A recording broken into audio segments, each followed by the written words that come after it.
In digital Marathi, जनतेच्या हक्काचं व्यासपीठ।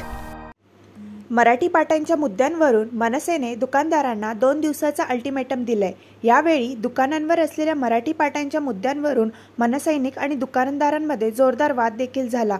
ज्या दुकानदारांनी अजूनही आपल्या पाट्या मराठीत केलेल्या नाहीत त्यांच्या विरोधात मनसैनिक, विशेषतः महिला मनसैनिक आक्रमक झालेत।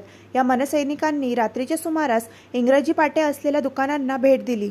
शिवाय पत्र देत 2 दिवसात दुकानांवरील पाट्या मराठीत कराव्यात असा इशारा दिलाय आणि जर तसं झालं नाही तर मात्र दुकानांच्या पाट्यांना काळं फासलं जाईल असा आक्रमक पवित्रा मनसैनिकांनी घेतलाय।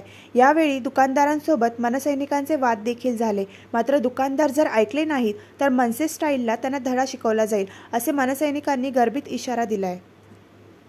त्याला अनुसरून बदलापूर शहरामध्ये जे काही मराठी दुकानांच्या पाट्या असणं गरजेचं आहे, जो महाराष्ट्र शासनाचा नियम आहे, त्या नियमाला उल्लंघन जर कुठे होताना दिसलं आम्हाला तर येत्या 27 तारखेला मराठी राजभाषा दिन आहे। बदलापूर शहरात मनसे स्टाईलने रस्त्यावर उतरून आंदोलन करेल एवढं मी आपल्याला या व्हिडिओच्या मार्फत सांगेन आणि लवकरात लवकर आपल्या दुकानांच्या ज्या पाट्या आहेत त्या मराठीमध्ये असाव्यात असं आम्ही तुम्हाला आवाहन करतो। 27 फेब्रुवारी मराठी राजभाषा निमित्त आम्ही सर्व मनसे पदाधिकारी दुकानदारांना आवाहन करत आहोत की आपल्या दुकानाच्या पाट्या मराठीत टाकाव्या, इंग्रजीमध्ये नाव टाकू नये। महाराष्ट्र शासनाचाही हा कायदा आहे, नाहीतर 27 तारखेला मनसे आपल्या स्टाईलने त्याच्यावर काळक फासेल। जय महाराष्ट्र।